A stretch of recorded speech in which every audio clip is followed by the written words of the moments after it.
네, 식품회사 대상이요. 중국의 라이신 생산 기업인 청푸그룹의 지분 20%를 88억 원 규모로 사들이기로 결정했습니다.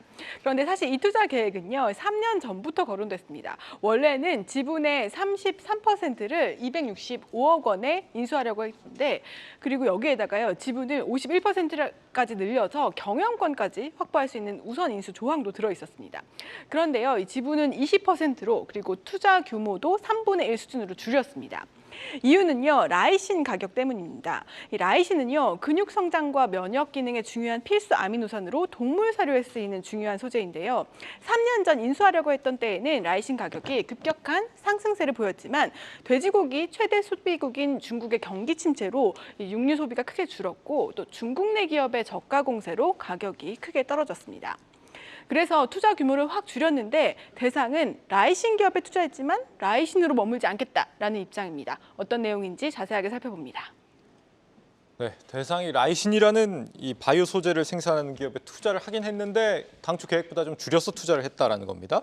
대상이 원래 이제 식품 업체로 유명하잖아요. 네. 지금 바이오 소재 사업도 한다는 건가요? 네, 그렇습니다. 사실 이제 식품의 비중이 더 높긴 합니다. 대상의 매출 비중을 가지고 왔는데요. 우리가 잘 알고 있는 청정원이나 또 김치로 유명한 종가 같은 식품 매출이 70%를 넘습니다. 네. 소재 부분은 30%인데요. 여기서도 좀 나뉩니다. 전분당 그리고 바이오로 나뉘는데 전분당의 경우에는요. 옥수수를 가공한 전분류 그리고 물엿, 올리고당으로 나눠지는 당류 같은 소재를 말하고요.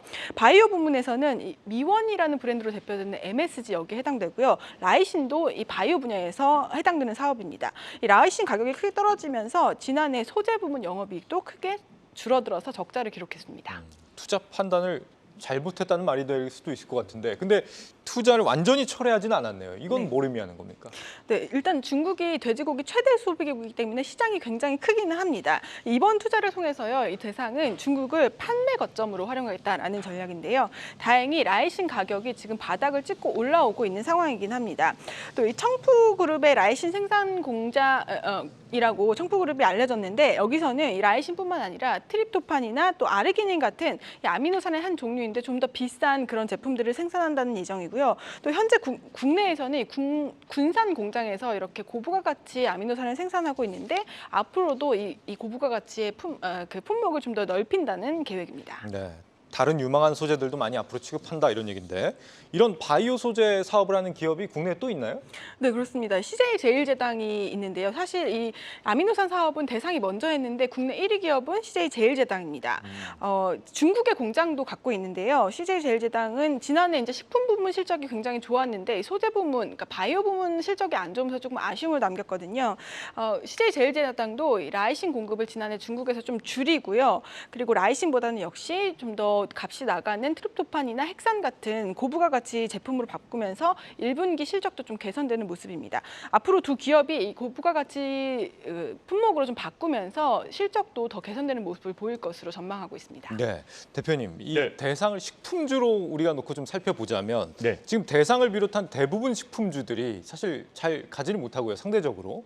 뭐 삼양식품, 우양 정도만 잘 간다고 해야 될까요? 네네. 그런 상황이고 국민연금이 또 식품주 비중을 줄였다 이런 얘기도 오늘 나오더라고요. 네네. 지금 시점에서의 투자 판단은 어떻게 보세요? 일단은 국민연금이 식품 비중을 줄였다라는 것은 국민연금은 정확히 기업 분석을 하고 들어가는 그런 수급 주체거든요. 네. 그렇다면은 실제의 식품주들이 많이 올라왔다라고 판단을 했을 것 같아요. 저도 그렇게 생각을 하거든요. 올라온 부분에서는 수익을 챙겨내는 부분이 굉장히 중요하고 다음에 다시 들어가면 되고 또 저평가되어 있는 구간이 있을 거고 또 새로운 제품이나 신제품이 나와서 성장력이 있다라고 한다면 들어가면 되는 거니까요. 네. 그래서 지금 현재의 이 식품주들은 좀 올라왔는데요.